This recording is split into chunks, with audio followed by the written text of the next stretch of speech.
Well, hello. Welcome to Monster Soup. It's the kitchen of conversation of misfits, cryptids, and these kids. I'm David Spencer, your golden retriever human being. This is my co-host, Brian. On the streets, they call him Bad Banana Bill. But today is Friday the 13th. I don't know if you're supposed to timestamp these, but it is a spooky holiday day if you want to believe in that. So today we have an awesome guest. This is Maxim Furek. He's got a lot of fun things that we really like to talk about. He's got a new book out called The Lost Tribes of Bigfoot, cataloging that. And today, I'd like to give him a little introduction. And how you doing today, Maxim? Hey, Maxim. Great, David and Brian. Thanks so much for having me on Monster Soup. And is this the inaugural program? Am I like You're not the first guest, but you're definitely, or not. You are the first guest, but this isn't the first episode. It's the second episode. Episode 2. Okay, episode 2. So, basically, the idea of Monster Soup was like I like a lot of things when it comes to all this stuff. So when I was talking about naming it, I was like, I really want it to be like a monster soup of things, and then when I was talking to Doug, he was like, that's the name of this podcast. And I was like, perfect. Because I like all these things. And we go to this, specifically the Salt Fork Bigfoot conference every year. And we sit out back and it's my favorite time of year because you literally sit out there and everybody just like dumps their stories onto you. And you're just, you can just be amazed by these little stories. And we're slowly growing a little like friendship group of like, oh, hey, how you doing? We talk a little less about Bigfoot and more about like, oh, what have you been up to? How's the family? So where is that Bigfoot expo located? Where is that? It's Salt Fork, which is Canton? Is that? It's near Cambridge in southern Ohio. Yeah, it's in Ohio, correct? Yeah. It's like a lot. That's a big one, I believe. Yes. Yeah. As far as I know, it's the biggest one in North America. Am I right? Yeah. It's definitely like the longest running one. I don't know if it's the biggest, but okay. It's the one that everybody always wants to go. What time of year is that? It's in May. It's first weekend of May. Okay. We actually just got our tickets yesterday. It's a cool topic for us. I know where we started was, I've been in this stuff since I was a kid, just watching X-Files and doing all those things that you do when you're younger. And that was always my starter point of like the thing that went on after X-Files was like the abduction things. And I always thought those were really cool and scary. And I always like to be creeped out. This time of year is my favorite time of year. So where did you start out, Maxim? Well, as a baby boomer, and my group, were born between 1946 to 1964. And we were raised on Twilight Zone, which was fantastic, and X-Files and Outer Limits and just Thriller and some of those supernatural monster horror productions that were really good back in the day. Twilight Zone, hasn't gotten any better. And Rod Serling, what he did was, because of government censorship and FCC censorship, he was writing political satire, but instead of showing like a Russian premier or a government agent, he would show an alien, a monster. So he was able to talk about political themes with monsters and other images, and so he got away from it. One of my favorite was a thing called The Monsters on Maple Street, and it was about racism and prejudice. And what happened was something crashed in the neighborhood, and the lights were flickering on and out, and so the neighbors got together and they started to blame one another. They were blaming each other and just eating each other over this, whatever happened. And here it was the aliens that were setting them up to go and fight themselves. And flash forward to 2024, where you have players, agents like Russia, Iran, China, North Korea, that are doing the same thing in the United States, working us, trying to divide us with their propaganda, whatever they do on Facebook and, all the other social media. So, that hasn't gone away, but I was raised, I got a PhD worth of information with Twilight Zone and monster movies, black and white, monster movies with the worst special effects in the world, but we love them. Yeah. It was so good back then. I know. like Plan 9 for an Outer Space, where you see the microphone dangling. Yeah. I mean, this stuff was great, so we were raised on it, and but here's the thing too, as teenagers and adults, I mean, we have this fixation for monsters and the darkness and the forbidden and all of that, just as little kids have this fascination for dinosaurs. So, there's something about us that makes us want to go and explore and find out about Bigfoot and Sasquatch and Yeti and all that. So, that's part of my motivation and my I have a fascination with this topic, and that's. And some of us still like dinosaurs and think they're really cool. I've realized recently that like I've resorted back to liking all the things I liked when I was a kid. Like space has become like so cool to me again, and like dinosaurs have like come back my pantheon of talking about. I'm just kind of like I don't know what it came from, but I'm just like, oh, it's so cool. Like they're just so cool. And I've been learning about like dinosaur bones that have been like just all around that I can go visit. And I'm like making this little map of like the America that I can follow. And I don't know if it's like me reverting back to a child or just like dinosaurs are just cool. But don't in any way think that that's a bad thing, because that childlike wonder, that childlike fascination, I mean, that's the key to learning. I mean, kids are able to learn languages and how to play the piano and all this other stuff because they have brand new synapses, and they have this fascination for the topic, whether it be other planets or dinosaurs or whatever. And if us adults can go and tap into that childlike energy, I think that's really the key to staying young and thinking young and finding our joy. I mean, don't let anybody ever tell you that, having childlike, dreams, that's anything wrong with it. Let me say this. J.R.R. Tolkien, who did the Lord of the Rings, said that the adult mind has more need for fantasy than that of a child. Wow.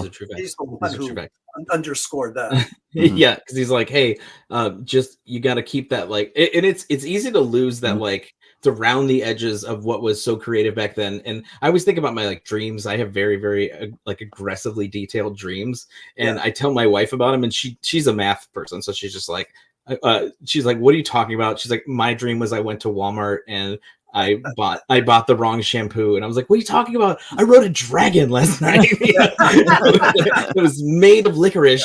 And we just we terrorized New York and, stuff like that. And she's just like, I have no idea what you're talking about. So, but I totally agree with you. I think the reason why I'm doing this podcast is when I was talking to Doug, I still have that what are you telling? They'll tell me these crazy stories. Yeah. And I just get it so visibly excited. I mean, it happens for everything, but it really helps when it's something that is not a normal conversation. We're not talking about APRs and our taxes. We're talking about the things that could be, the things past the veil. And the reason too for that, in the Lost Tribes of Bigfoot, I had interviewed Maria Pellicer, and she's with the Miami Ghost Chronicle. It's a podcast down there in Florida, and she was saying that we all have that inner Indiana Jones where we're searching, we're looking for that holy grail, looking for whatever it is, and that's a good thing. That's part of being a proactive, activated human being. A self-actualized human being. That you're actually doing something, and you represent some kind of excitement and passion rather than somebody who just sits on the couch and watches the TV. So, what we're talking about is something that's good and positive, and, Absolutely. And I also think that there's a lot of people that have written off weird things that have happened in their life, and they don't actually remember that they happened. Not remember entirely. They just kind of were like, no, that was nothing. I remember somebody saying a story, if you ask somebody, what they've seen, or if they've seen anything weird, they'll say no. And then if you give them a little more time, to talk about maybe something else and let them rest on it for a second, they'll be like, actually, when I was 19, they'll have a story. They just kind of forgot about it entirely. We actually saw this thing. Not totally suppressing it, but just kind of let it go, the brain. Or maybe the fear of being ridiculed. Yeah. Because a lot of people that see things, immediately the public, the government says that they're needy, they're hallucinating, they're looking at marsh gas. I mean, whatever. I mean, it's all usually something that's really disrespectful. So a lot of people are afraid to come forward and report what they've seen. Yeah, no, I totally I don't know if agree. you could hear that phone in the background. I can indeed hear it. Let me go over there and just shut it up real fast. No problem. I'll talk to Brian. Hi, Brian. How are you today? How you doing? Happy Friday the 13th. Oh, Friday the 13th. I'll talk to the chat real quick. Just real quick. Good evening, everyone. Okay. Yeah. Well, that was totally unprofessional. So. Oh no, okay. You're fine. You're fine. We were. I just want to say real quick to Poncho in the chat. Brian also understands your love of the CPAP. He can sleep in it very well. So yeah, getting back to all this fantastic stuff. Reading through like Brian actually went real deep into your catalog and was reaching in for some stuff. But I, other than having like the raddest name, in the business, Maxim is just the rad name. What's your favorite topic, like as far as all this stuff goes, or does it just kind of go across the board? Well, because you've with your history in being like a rock journalist, you have that whole aspect of it as well. But your topics could go from anywhere from telling old stories to talking about UFOs or the paranormal Pennsylvania, Yeah, right. And I appreciate you, seeing that, identifying that. But I'll tell you what, I think we all wear many hats. I think we all have a whole lot of interest. And I think, I'm going to give you my top 10. I think everybody has a book in them. I think everybody could write their autobiography that would pretty much be the same as mine. We've had our ups and downs. We've had our wins, our losses. Some of us continue, persevere, and keep on trucking, keep on being motivated. Some don't. Some just sink and swim. But I think that for all of us, if you persevere, if you follow your joy, your bliss, and if you follow your bliss, as Joseph Campbell said, look at somebody like me. Again, my book came out. The Shepton book came out in 2016, and immediately doors started to open. I got invited to podcasts, to conferences. Shepton was was dissected on a 90-minute program on Australia's mysterious universe. Just on and on and on. And so, Coleridge and Hoodoo was a tremendous book. And I encourage your readers, if they have any downtime, just Google Amazon books and look at Coleridge and Hoodoo and just read some of the glowing, I get goosebumps when I read it. They love the book, but my readers see things in that book that I'm almost disconnected from. I wrote it, but they're seeing it in a different way. So, I have a lot of, rock journalism, psychology, recovery from addictions, and, certainly now the paranormal. As far as the paranormal, it's almost as though the paranormal stalked me and found me and got me. It wasn't that I was really specifically looking for the paranormal and was looking for a career as a paranormal researcher or an author, but after the Shepton mythology came out, just all kinds of things happened, and when I was researching Shepton, that's the 1963 Pennsylvania mine disaster. Yeah, I was going to ask you to do a little background on that for people who don't know.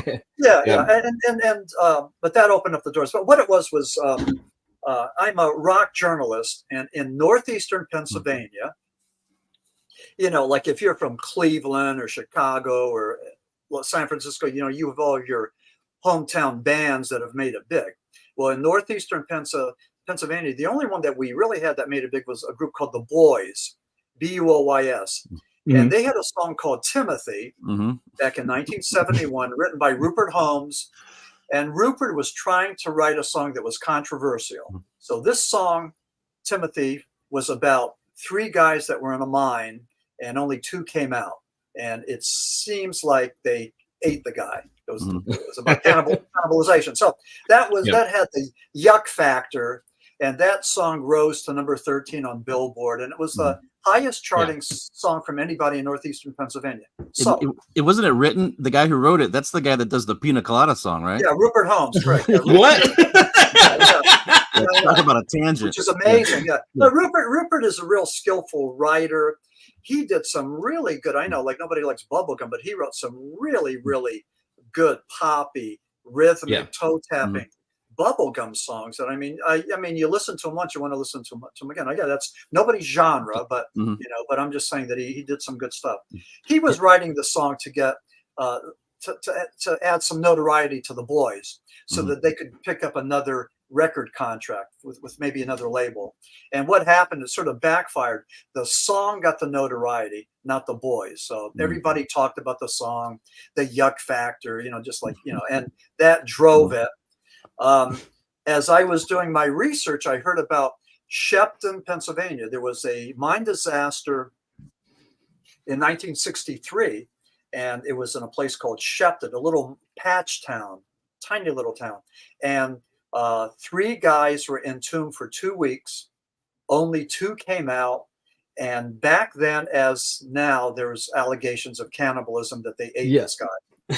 That's wild. So which is horrible. I mean, totally unsubstantiated, of course. But as I researched Shepton, I found out that there were aspects of out-of-body experiences, near-death experiences, and afterlife experiences. Wow. The miners saw humanoid creatures. They saw weird stuff in total darkness. Yeah. And they took their secrets to the grave. They wouldn't talk about them, but they saw the image of Pope John the 23rd, and Pope John the 23rd was canonized in 2014. And in Catholicism and Catholic mysticism, in order to be canonized, you have to perform miracles. The Pope, here's the thing, Pope John the 23rd died in June of 1963. Shepton took place in August of 63. And all 3 of the Pope's purported miracles, all of them happened after he had died. So so that it's like one of those like I saw my grandpa in the operating room right when I was getting cut open, and kind of one of those things where he I gave me a new lease on life. I've heard of this. There was one I was listening to a story about this girl. She basically got stabbed by her boyfriend or her stalker, and she saw a girl who she wasn't even friends with, but she knows she had died, and she was there, and she basically was making fun of her for being such a crybaby about her stabbing wound, but that gave her the strength to get up, and she was just like, I don't know what that was, but I know what I felt, and that feeling was get up. And I was like, all right. And then that saved her, Yeah. And with shows like this, we get to go and pick and choose some words, some terminology to try to explain that and slot it and put it into a category. So just let's throw this out. The Pope either manifested there and he was actually there, or it was a guardian angel, a spirit guide, a third man factor, something like your friend's classmate that was there to give them hope that they were going to be rescued, the hope that they were going to survive. So that's what I think. Do you think, I mean, coming from a psychology background, do you think that they manifest who that person is? Like, if they have a conscious idea of what the Pope is and who they want to see in that moment, you kind of conjure those people and go like, oh, maybe not, just like a dream, it just kind of happens. You don't think about it. It just, you're not like, oh, and now I'm going to ride the licorice dragon. You're on a licorice dragon. So you in this state of just total panic and your brain just like firing. I wonder if you just go, whoever I'm going to manifest is that one. And I don't know if that's you giving yourself the will, but also the more interesting factor of that would be that it actually is happening and it just kind of comes in a comfortable form for you. Yeah, good point. But I would say that you're 50% right, 50%, because the one miner, Dave Fallon, was a devout Catholic. And he knew the Pope, knew what he looked like and everything. So he might have, through prayer and meditation, manifested the spirit or invoked the spirit, or the spirit was channeled through him, whatever. Yeah. But the other guy, Hank Throne, was an agnostic. He was just a womanizer, a drinker. Yeah. He was just 28 years old. The young guy was 28, the agnostic. The other guy was 58. So you had that yin yang, you had that Okay. symbiosis where the older guy took care of the younger guy. But, you know, one of them was a believer. The other one was not. So the fact that both of them saw the same thing at the same time was what speaks That's to me. what made it stand out. Yeah. Yeah, that was and then after they were rescued, they were interviewed separately, and they both told similar stories. They both saw the same thing, and it's just amazing how things lined up after they were rescued. And this was a huge story in 1963. It was you know, an international story. It was a story of human survival, and it was the Associated Press, one of their top stories of the year, surpassed only by the assassination of President Kennedy in November of 63. Mm-hmm. Wow. Wow. So Shepton took place, the Pope died in June. Shepton took place in August. John Kennedy was assassinated by, you know, we don't know by whom or how many people. You know. That's a whole nother podcast right there. Yeah. And I'll tell you what, we were out in Dallas, Texas last year. We went to that Dealey Plaza. We went up the book depository to see where he was shot, and we saw the I'm trying to think what they called that, where supposedly the unknown shooter was, but the grassy knoll. The grassy knoll, correct, was all open. I mean, with hundreds of, I guess, thousands of people that were lined up to see Kennedy. I mean, it would be impossible to have somebody there with a gun shooting because they would have been seen. I mean, there was no place to hide. And can I tell you my theory? Yeah, go ahead. Yeah. So, so the night before the assassination, all of the bigwig Secret Service people drank like fish. Okay. And they were all too hammered to be in the actual like thing, the car. For whatever reason, they're just like, I'm gonna throw up on the president, like whatever, you know, just hung over beyond belief. They put a rookie in the car. The rookie was standing there with the rifle, nervous as heck next to the president. Harvey Oswald shoots him with the gun. He flinches and then does the second shot. And that's why it's been covered up by this is just a theory that I heard, and I was like, that's why not? Super crazy one. Yeah. And one connection between the Kennedy assassination and Bigfoot, and I talk about this extensively in the Lost Tribes of Bigfoot, but we had the Zapruder film, and Zapruder, this guy was able to go, he was just a common person, common citizen, took this shot of Kennedy being killed, and they've played this over and over and over. It's the best video we have, the best evidence we have. And it lines up with the Patterson-Gimlin Bigfoot film of 1967. So, you know, just amazing how those things, you know, came together. Yeah. I've never heard that before. Yeah. We were down. I was down in Dallas 8 to 10 years ago, when we were in Dealey Plaza, and I was kind of surprised that, you know, they have the X's on the ground, you know, where the shots, you know, were fired and everything, where the impacts were. And, you know, watching it, you know, all through the years on TV and stuff, it seemed like it was, you know, to make those shots, it was really far away. But when you're there, it's not as far as you think it would be. I was surprised by that. It's really tiny and close. But up in the book depository, I guess it was called, we saw where Lee Harvey Oswald ostensibly shot him. So that was the closer shot, but it was like a high angle. So he waited until the cavalcade moved to the right, and then he did the shot there. So I guess he was able to go and maybe have a better aim. You know, that's what I understand. But anyway, it was pretty graphic. I mean, I'm glad I went there to see that, but it was really sad because, you know, I mean, you know, he was the last president that we actually believed in, you know. Yeah, we were all like, well, this guy can, you know, has the thing, he had the X factor when it came to like talking. Who had the Peace Corps, and he was the one who said, "Ask not what your country can do for you, but what can you do for your country." And I mean, he motivated people to go and join the Peace Corps and go into the inner city and, you know, work towards civil rights and all of that. So he inspired us more than any president since. Yeah.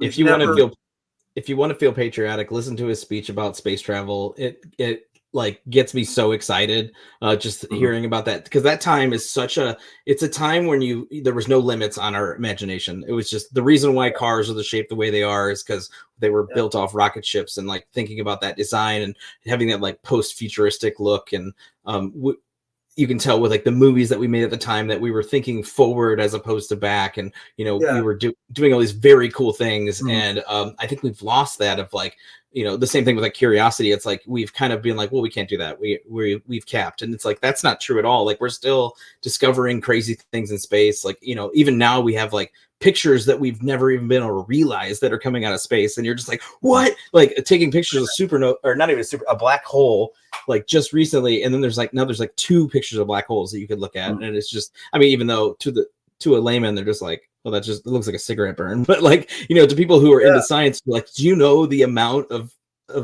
things you had to do to get that to happen? It's very cool. And they're finding water on Mars and all kinds of stuff. There's signs that there was possibly a civilization on Mars, a long time ago. I mean, looks like they found canals and water and everything else. But that's some interesting, theories about that.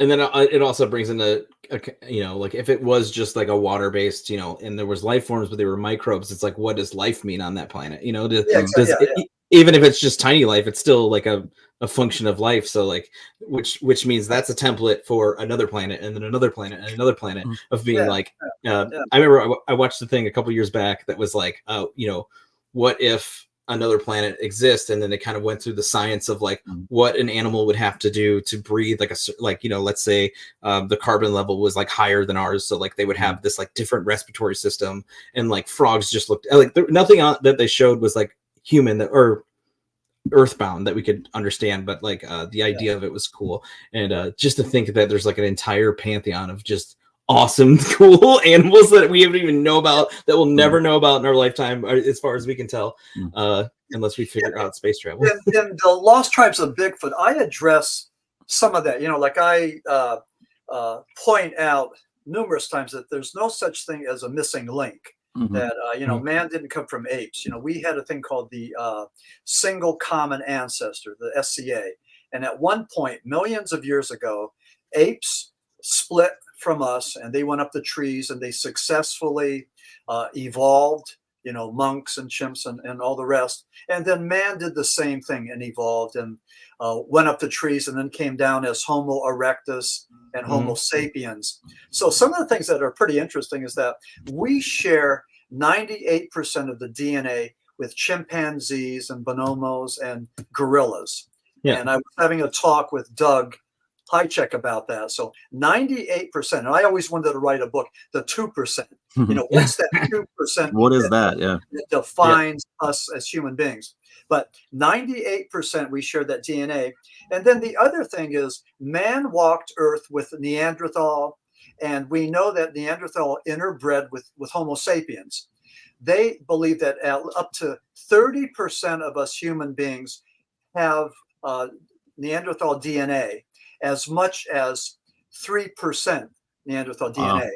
And the Asians communities tend to have more. But what that does, that Neanderthal DNA is sort of responsible for hair color, for sleep patterns, and also for cardiac issues. So that's what we get from the from Neanderthal. But it's amazing that that connection, that we're not connected with apes. And don't let anybody ever try to go and talk about a missing link theory, because if they do, they're a con artist trying to dupe you, like they did with the Piltdown Man and also the Minnesota Iceman. These were just fake missing links, and and a lot of the scientific community got duped into that. But again, there's no such thing as a missing link. Man didn't come from ape.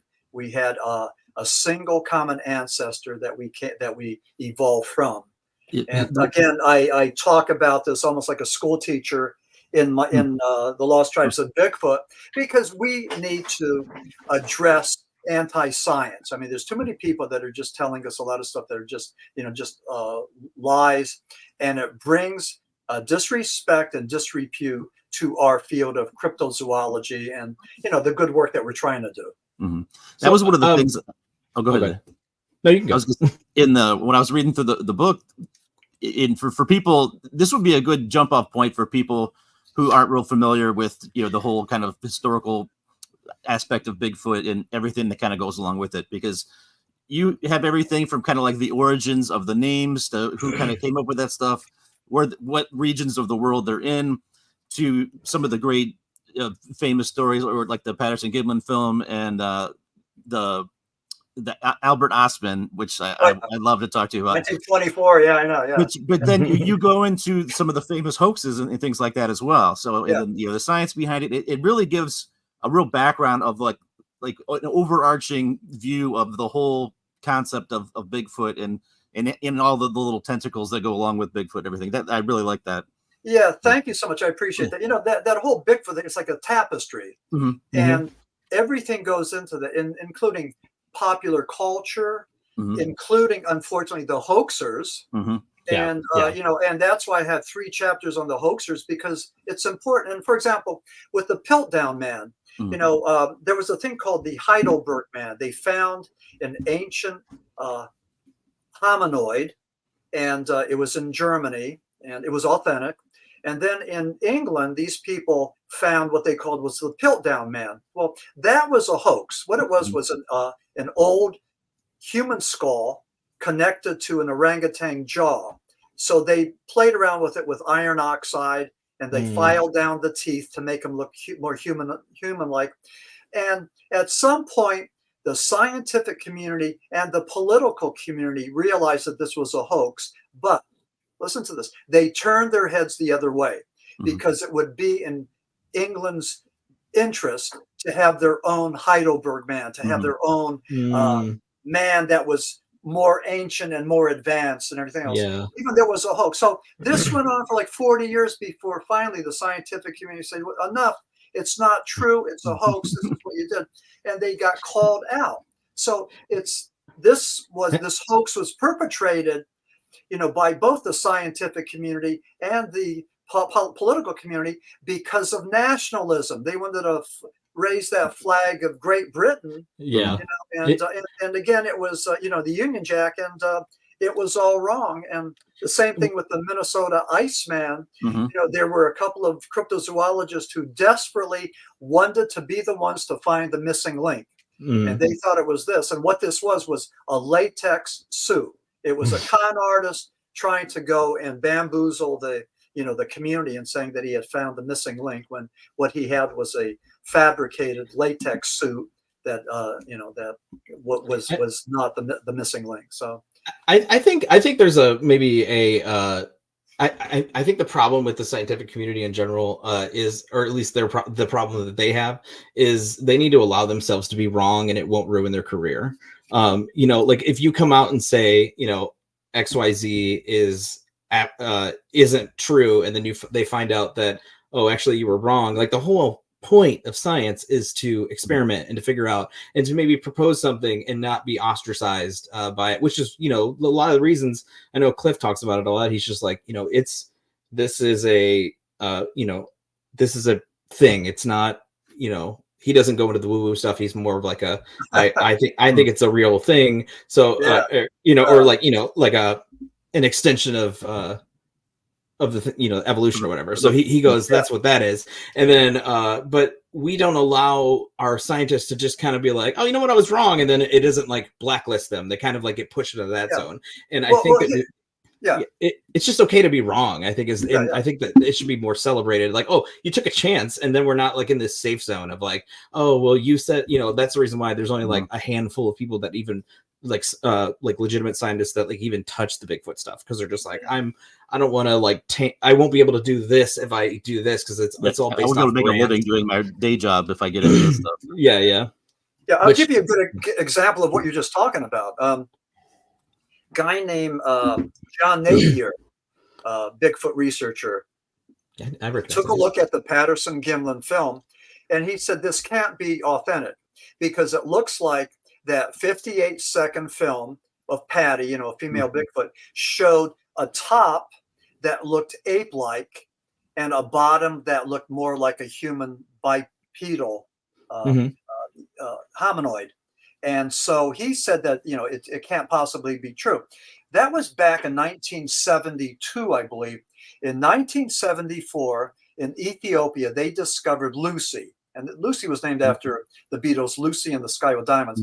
But it was Australopithecus, and it was a hominoid, early hominoid that had an upper body strength. It had strong arms, and it would climb trees like an ape, but it was bipedal. It walked like a human. So it had that ape top and that human bottom. So that just like the Patterson Gimlin film. So finally, John Napier and everybody else who was, poo-pooing the Patterson Gimlin film backed off, because here we had fossil evidence that there was a hominoid, Lucy, that mimicked the what was found in the Patterson Gimlin film. So this is pretty interesting how science did validate cryptozoology, and certainly at least at this one point.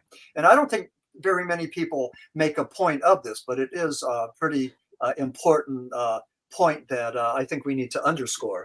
Yeah, I think the reason why I even got into this arena of Bigfoot in general, like I was more of a Bigfoot was a thing that I was like outside of my scope.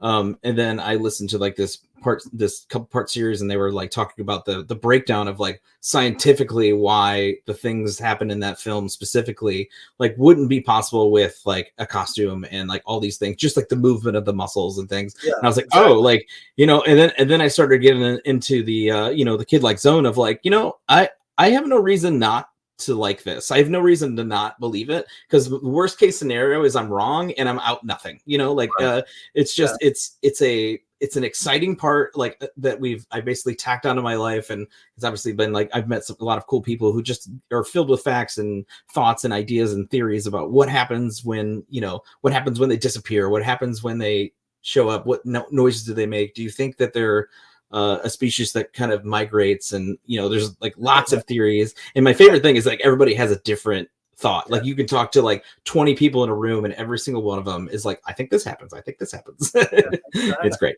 I get asked, what do you think Bigfoot does all day? And, and I was doing a presentation the other day, and they said, what would you do if you saw a Bigfoot? And man, I would love to see a Bigfoot, but I mean, I think I'd go crazy. I think I'd go insane.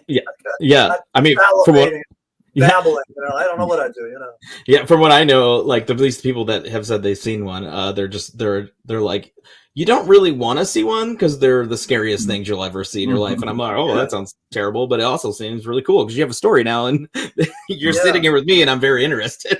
But I guess if you're just like in the wrong, apparently it's just really terrifying. I can imagine. I think it would be life changing. I think it would change everything.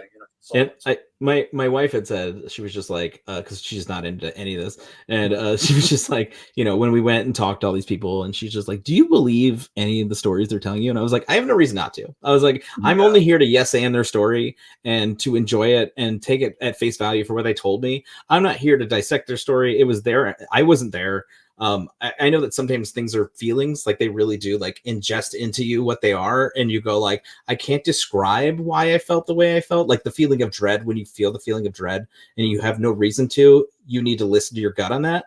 And there's just like a lot of things that like we can't explain to a person why you felt a way. You're just like, I know that what I'm saying doesn't make sense to you, but I know what I heard. I know what I saw. And I felt it in my soul, and I had to get out of there. I think if any of us were to see a cryptid, be it Bigfoot or Dogman or whatever, I think you would have a visceral response.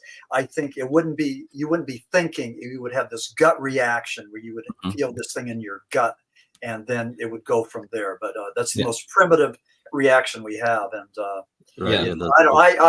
I spend winters in Florida and summers in Pennsylvania, and we're always out hiking, and I'm always looking. I mean, believe me, I turn around, I'm looking for him. Boy. Yeah.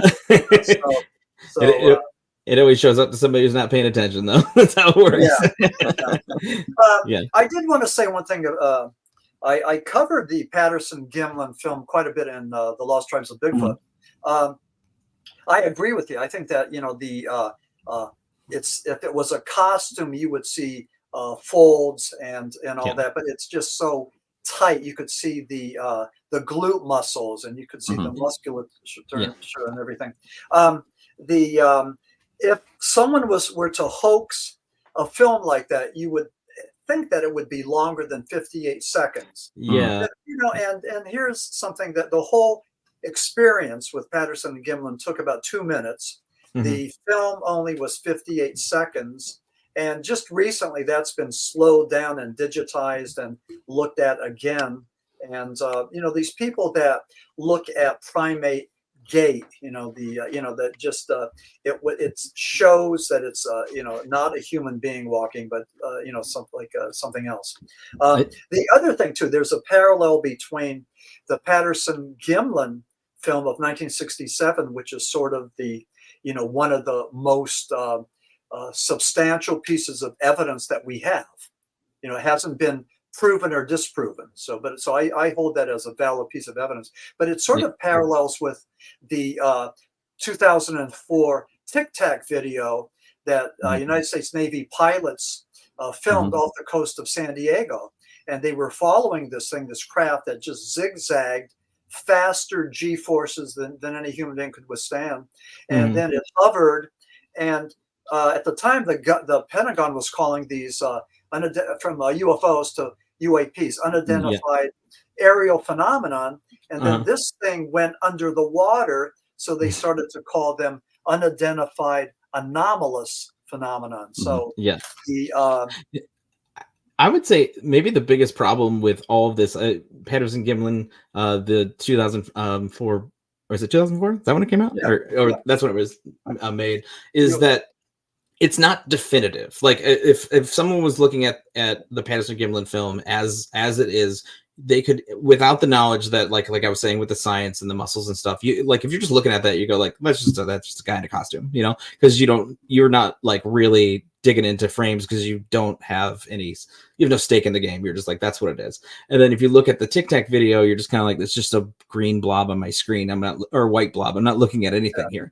I think that what the public will need is just like, either we got one or, we've filmed it going, I don't even think, even at this level, like you can't even film it because it's just like, well, anybody could have made that. It's like, we need to like get these, you can like visit it. There's a gift shop next to it where you can go inside the ship, like it's like a whole thing. But in the fact that it was recorded by fighter pilots and things like that, I think it gives a certain level of credibility to it, and the fact that they were blown away by.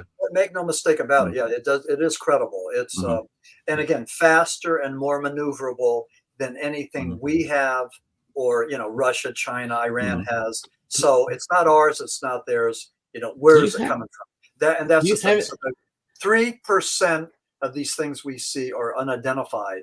We don't know what they are. So I mean, take your pick though: extraterrestrial, interdimensional, but don't say mass hallucinations. Don't say swamp gas or a reflection from Venus or any of that. This is a solid, tangible object that they're looking at, and nobody knows what it is. I think that there's like this whole thing where I think at some point, hopefully, we'll really get into it. But you're totally right, Brian. Like, just having credible people say like, oh no, I saw it. And then also like it was a stigma to like even say you saw a UFO like in the military. It was basically like the end of your career. And it's weird that like now it's just like, no, we even have like part of it's like in the guidebook. Like if you see these, report them. But if you did it before, it was like, well, we're stripping you of your rank. And do you put any stock into them maybe being underwater creatures or underwater craft, like having a below? Yeah, just because of the 2004 Tic Tac video, but I served in the Navy. I was a radarman aboard the USS Constellation. It was an attack carrier, and I was there. Are you the most interesting person I've met? I think so. Yeah. Yeah. Tell Doug. Call Doug. Yeah. No, seriously, when you do that. I'm the most what'd you say, interesting person you've interviewed. Yeah. Yeah, I do that. Yeah. So I was a radarman, but here's the thing: we saw UFOs, we saw flying saucers on the scope, and they were solid, tangible contacts that were more maneuverable than any guided missiles we had or the Soviet Union at the time had. And we would put them in these logbooks. Range and bearing, and they would tell us to shut up, don't talk about what you saw. Most of us guys who were serving were under the age of 20. We were just like little babies fighting this war, in this big warship. And I would go through the logbooks during my downtime, and I would see all these UFO sightings. I mean, there were tons of them. We saw them all the time.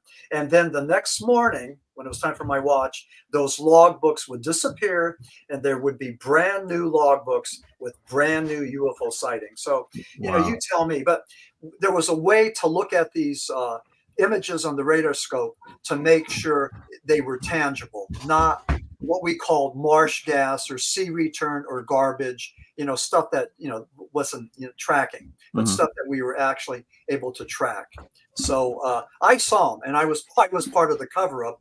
And in my book, Flying Saucer Esoteric, in the introduction, I talk about serving aboard the USS Constellation and seeing these UFOs. And I think I started off saying, I've seen the flying saucers. And then I ended up by saying I'm part of the cover-up, which is true. Right. Yeah.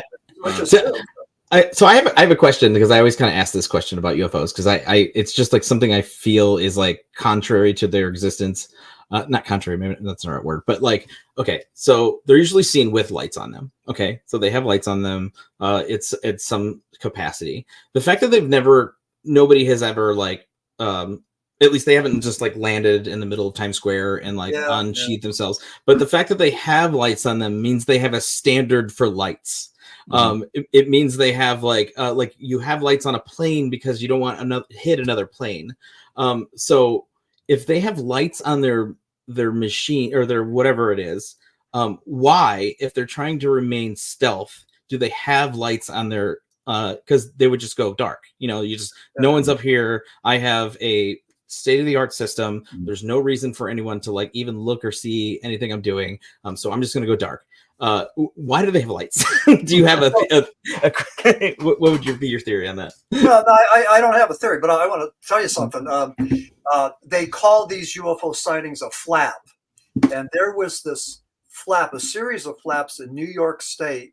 I think it was in the 1980s, and there were these flying saucers, these UFOs, I should say, that were bigger than 2-3 football fields with all these lights, triangular shaped, and there was no noise, and they were low, and they were hovering, and thousands and thousands of people, including mayors and politicians and everybody else, saw them, and they couldn't figure out what the heck it was. But it was night after night after night.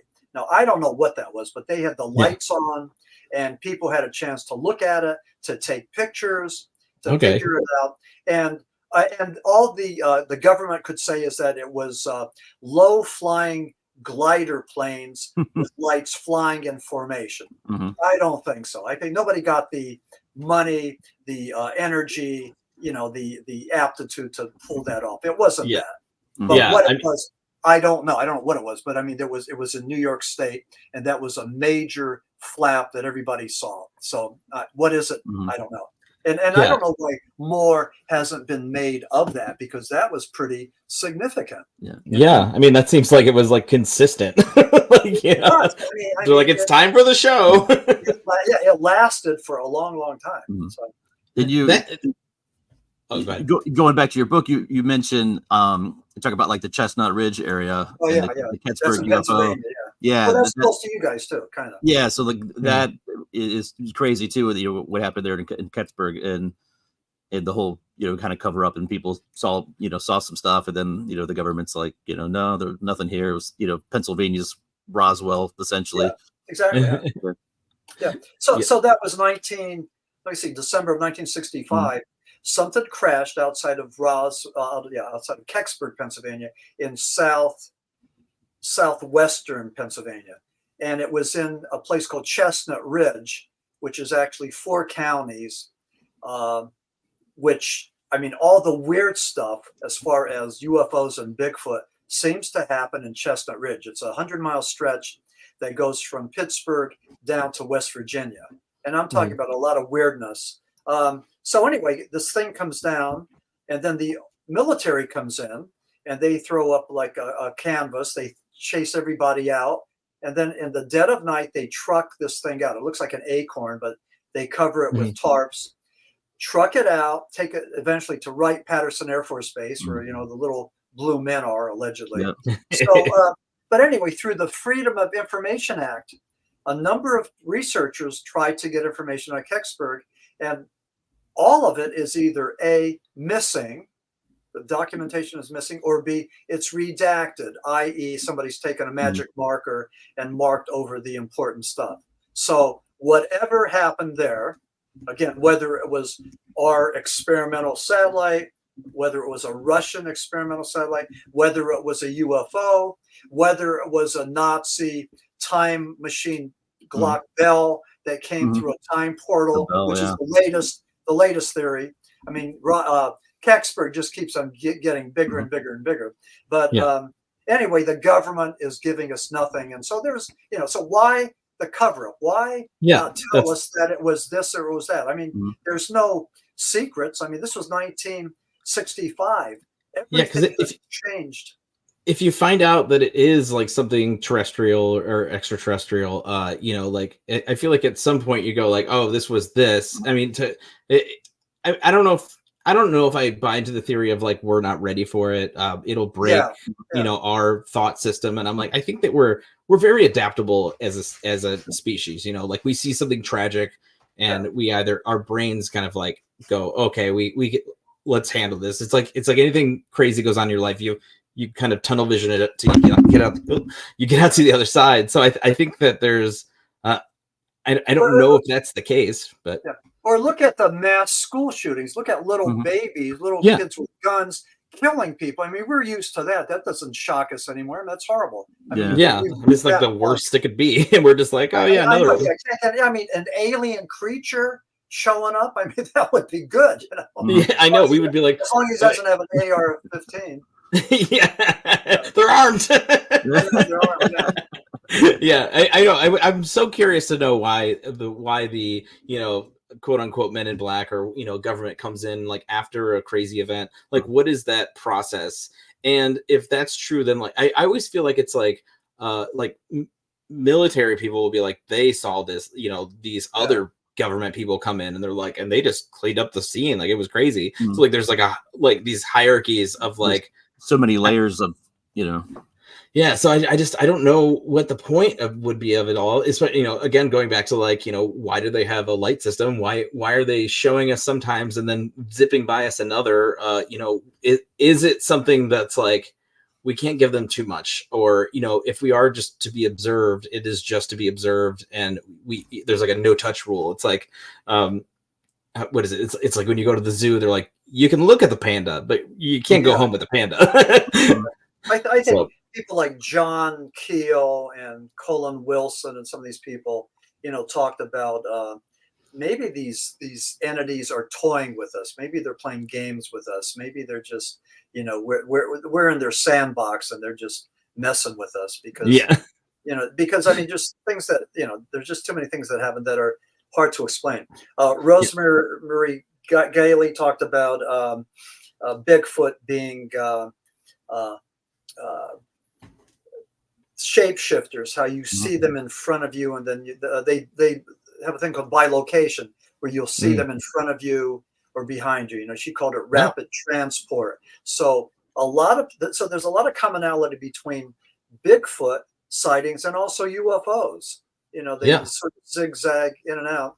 And then another commonality is that Bigfoot seekers are looking for flesh and blood evidence, and the UFO seekers are looking for the nuts and bolts. So you have that going. You have witnesses seeing these things. With Bigfoot, it's the citizen scientists, people like me and you that are out in the woods looking.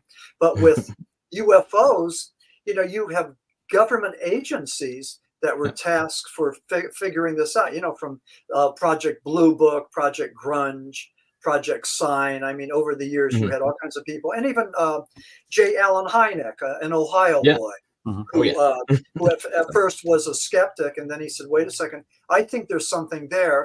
And also, I think he said that the scientific community was being disrespectful to common citizens who saw things. Yeah. And rather than listening to their story and taking it down, they were being castigated and put down and mocked for what they saw. So Hynek eventually came around and was one of the biggest supporters of the possibility of unidentified flying objects. He was the one that gave us the close encounters, the first, second, third, and fourth kind, gave us the terminology for high strangeness.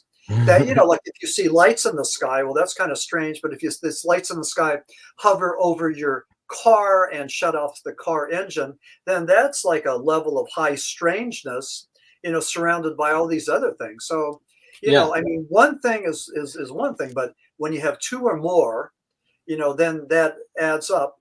And having said that, since I'm on a little talking binge here, with Bigfoot seekers, they see Bigfoot. So you have, and sometimes numerous witnesses see the same thing.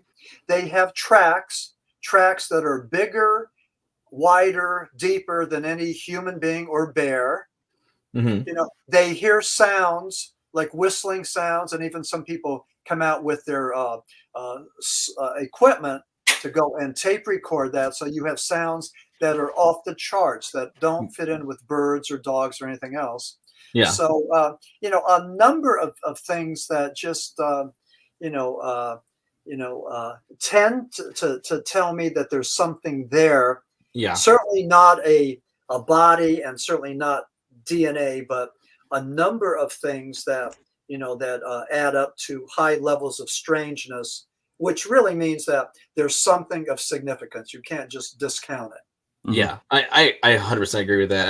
I think it's always weird because I live in like two worlds when it comes to Bigfoot. I feel like it's one part like Neanderthal, like kind of level, just guy in the woods, rah, rah, rah. And then there's so many accounts of people being like, I pulled my phone out and it was dead. It was just fully charged and now it's dead, And there's also a lot of those stories of, throughout all of these sightings from, like Mothman to everything, that like literally they're like, I had power, and then all the things that I brought just didn't work anymore. So, and that same thing goes for like UFOs and stuff. So it's just like, are they putting out like almost like a barrier EVP that like just makes it go like, hey, like again, this isn't for you. It's just for you to experience and not document.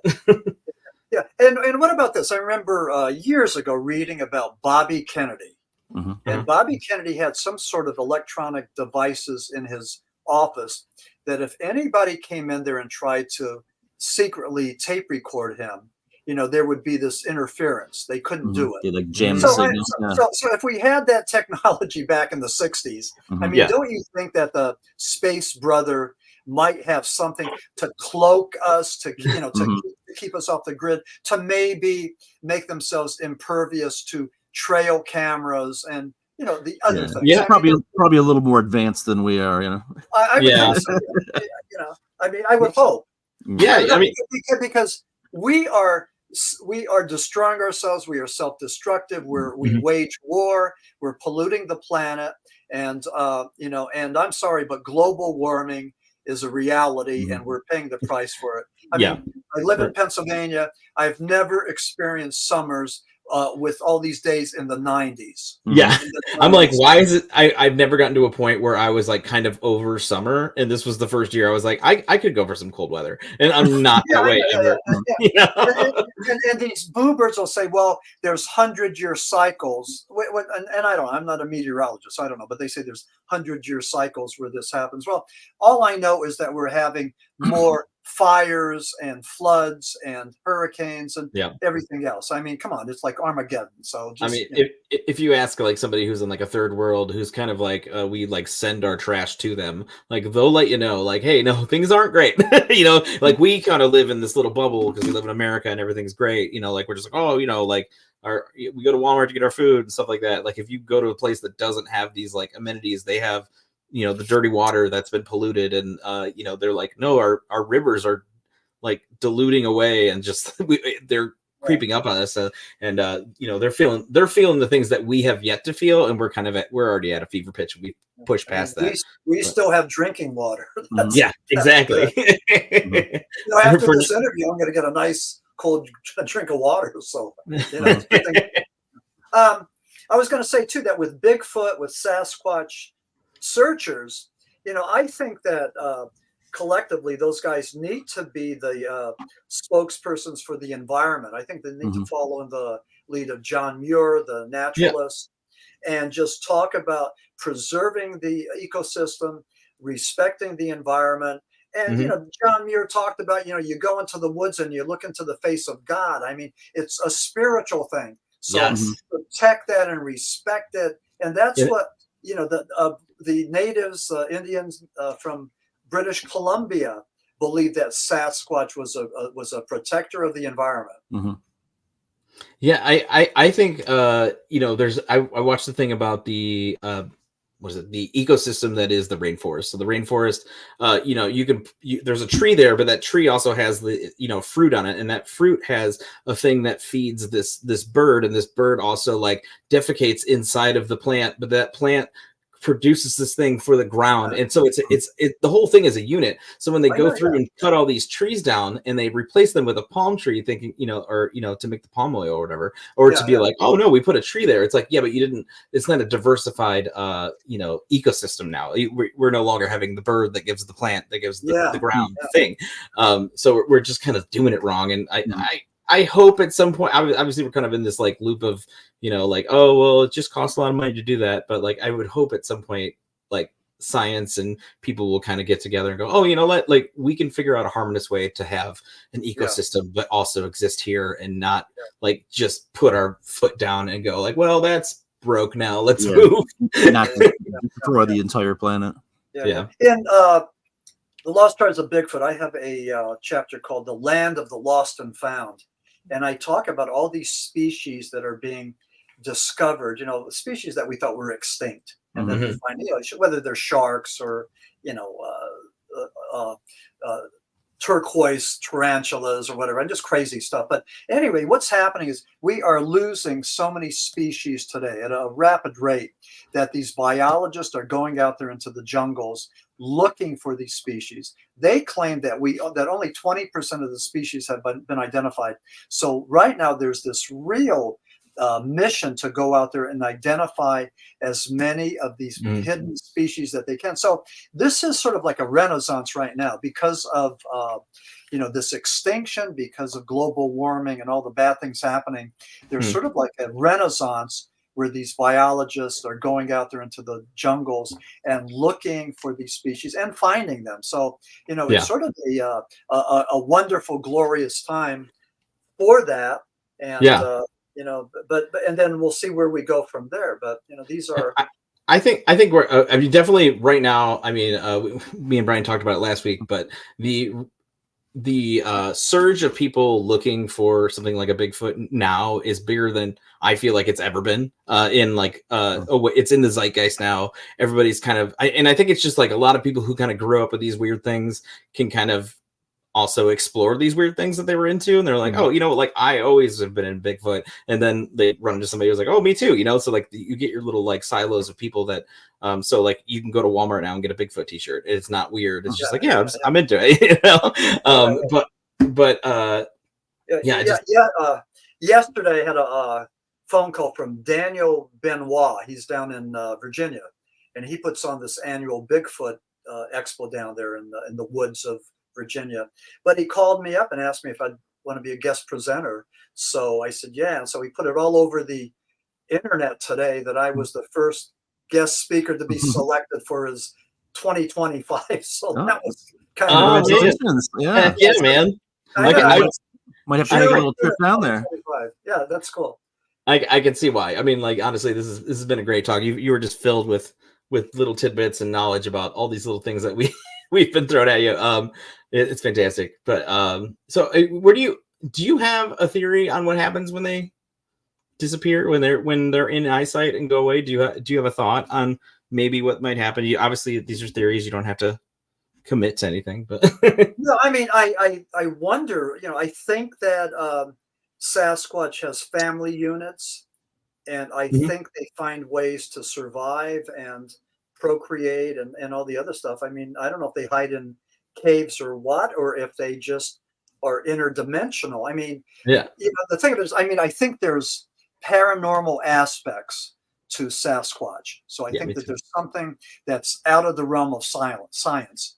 And I mean, it has to be at this point. I feel like the fact that like something that can't be that big and also not be findable. Like I know there's like I know there's a lot of woods and a lot of uncharted woods. I mean, you could look up anywhere in like Kentucky while you're driving through and be like, there's just a sea of trees right there, and there obviously could be anything anywhere. So I could just be talking on my butt, but like so anything could really be true. But the idea that they exist in a way that we're trying to process, I think might be a little ill-fated. But I am also welcome to them being just like another silo of humanoid that just exists and is out there. But and with shows like this, we're trying to talk about the possibilities. What could it possibly be? And then talk about it, discuss it, and people will either say, yeah, that makes sense, or no, that's totally off the Richter. So I mean, by at least talking about these paranormal things, we can try to get consensus and put together what science we know and go from there. But again, it's the paranormal, it's the supernatural. It lies with beyond the reach of science, because we don't know. It may be part of science, but right now we don't know what the scientific thing is, the cause and effect. So we can't go and explain it scientifically. I mean, the idea of parallel dimensions is like and I don't know if it's still, I don't think it's a theory anymore at this point. It's just like we are unable to reach that plane because it's just like, it just is there. Like they're aware of it. And I even saw like the scientists do a diagram of how it works. And they're like, it's not like two pieces of paper next to each other. It's like what's that word for something that like curls in on itself, like a shell. You think about the pattern that a thing makes like that. And it was like, you're trying to look into something that is unlookable.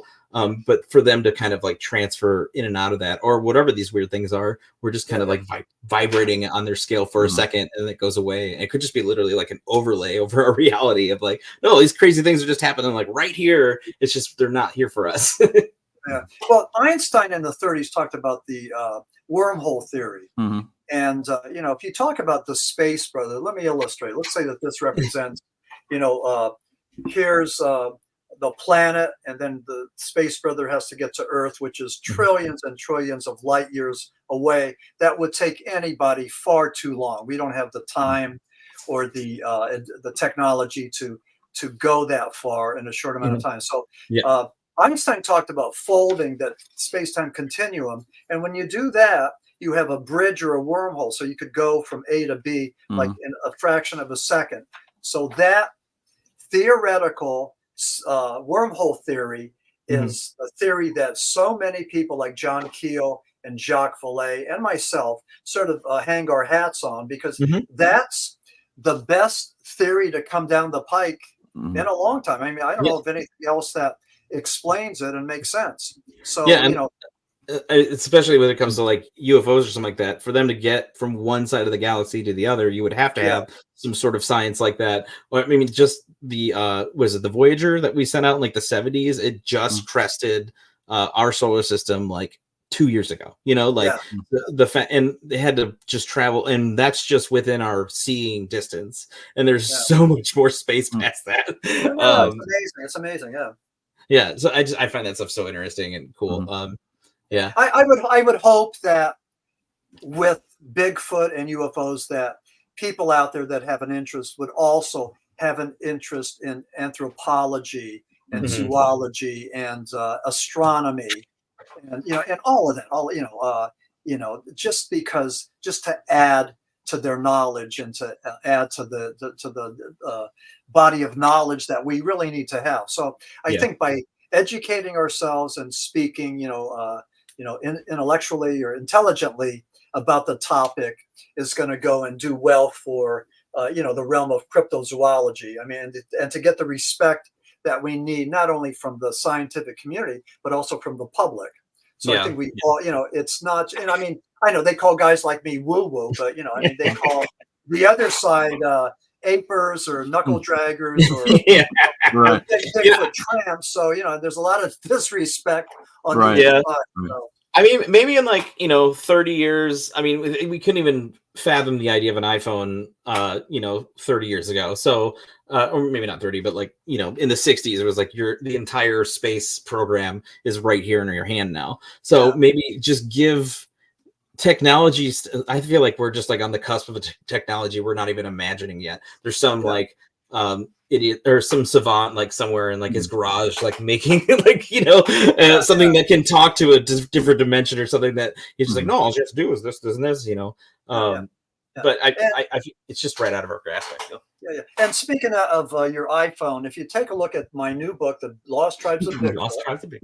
Okay, there's the back there, which is great. You got to get a copy. But anyway, there are these QR codes throughout the book. There's 8 of them. And what you do is you take your iPhone and you take the camera and you hit that, and there'll be a little yellow rectangle with Hanger 1, and you press that, and it'll a little 3-4 minute video of me giving a synopsis of that chapter will just magically appear. It's magic.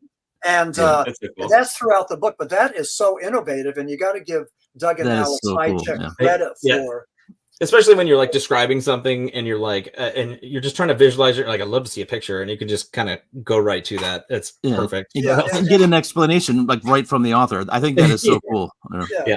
And Alex asked which chapters I wanted, and I started with Patterson Gimlin film, because that's the one that intrigues me and fascinates me. And I've written extensively about Bob Gimlin. He's 87 years old, and he's almost like our patron saint, because in 67, when they shot that film, Patterson was going out looking for money to make a documentary, to raise money to go and have an expedition to find Sasquatch. Bob Gimlin went off the grid.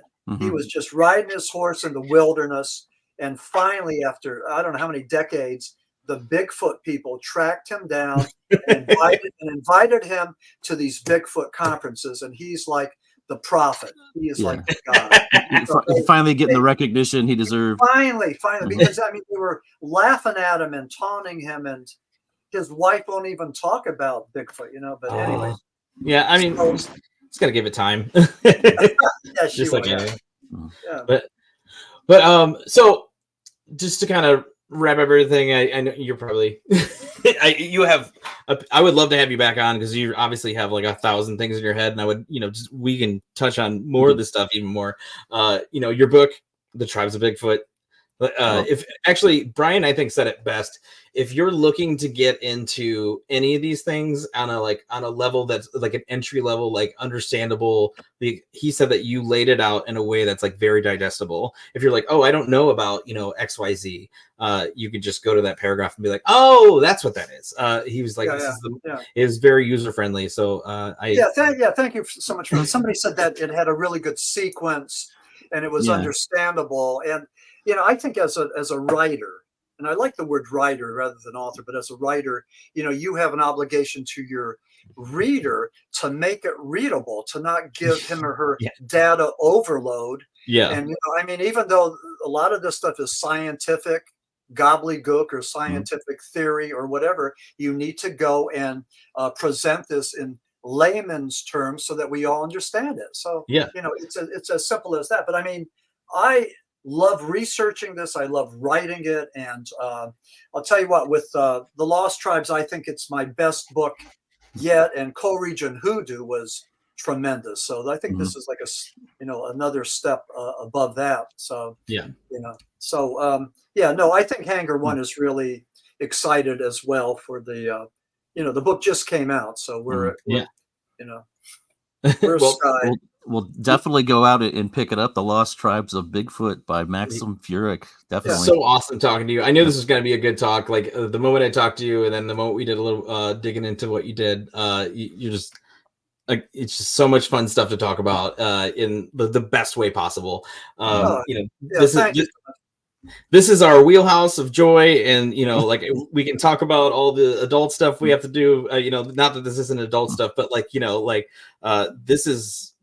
this is the good stuff. This keeps you curious. We're like kids. We're like kids in the sandbox, right? Right. Exactly. Right. Yeah. Right. And there's nothing better than just like sitting around with people and talking theories about anything. And the fact that it's like sometimes finding it isn't the fun part. It's like learning a magic trick. You go like, oh, that's how you did it. But another way to put it too. It's not the destination, it's the journey. I mean, nobody knows where your podcast is going to end up. Nobody knows where my book is going to end up, but it's the journey. That's the joy. That's the wonder. That's the Indiana Jones and all of us. Being able to do that. It's the cliche of the friends you made along the way. Literally, going to the Salt Fork thing and meeting all these cool people and hearing their stories, all being different. Like everybody has like a completely different story. Just like the indigenous tribes, I'm sure they have an entire catalog that they don't even share with us. They're just like, we're not letting those guys know anything because they're going to ruin it, just like they did everything else. Even with Bigfoot in Pacific Northwest, we're talking about Bigfoot, like 1958, and then all of a sudden people are saying, well, wait a second, the people from British Columbia talked about Sasquatch, which is basically the same thing. They've been talking about that for thousands and thousands of years. They have legends and totem poles and everything else, So, Bigfoot was, it was newly discovered for us, but it's been around. It's not new to them. Yeah. Not new to them at all. I loved hearing about like the continuing, because I thought it was very much like an American thing or whatever, and just finding out that it's literally like worldwide. We all have these little stories. You sit around a campfire somewhere and they're like, oh yeah, this, and then they have even more stuff that we didn't even know about, and they're like indigenous to that area, and they have like their own bag. This is fantastic. But this has been a great chat. I really appreciate you being on. Again, if you want to come on again, you have another thought, or we'll snag you again. Because I would love to. That would be great. And also, if anybody does pick up a copy of the Lost Tribes of Bigfoot, I think you're going to be delighted. But if you do, please do me a favor and put a review on Amazon.com.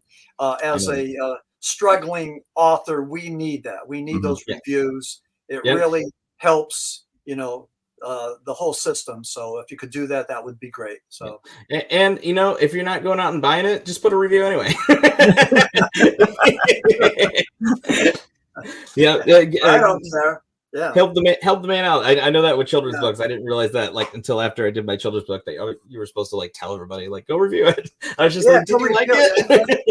It's the hardest thing to do. People, I don't know, for some reason, people really need to be motivated to do a review. I don't know why, but yeah, I know. It's just, I guess I get it. I don't think I've ever written a review for anything. I'm just like, that was nice, and I tell a friend, but I don't ever put it in digital code on the internet. Well, listen, when you talk to Alex when you talk to Doug, tell him I'm still waiting for my royalty checks. Okay, you know what? I'll give him message. I'll give him the old fist to palm. Okay. All right, man. Well, this has been great. So much. Again. This is great. Okay. Thank you, Maxim. Okay, take care, guys. All right. You're the best. All right, and we're out, guys. See ya.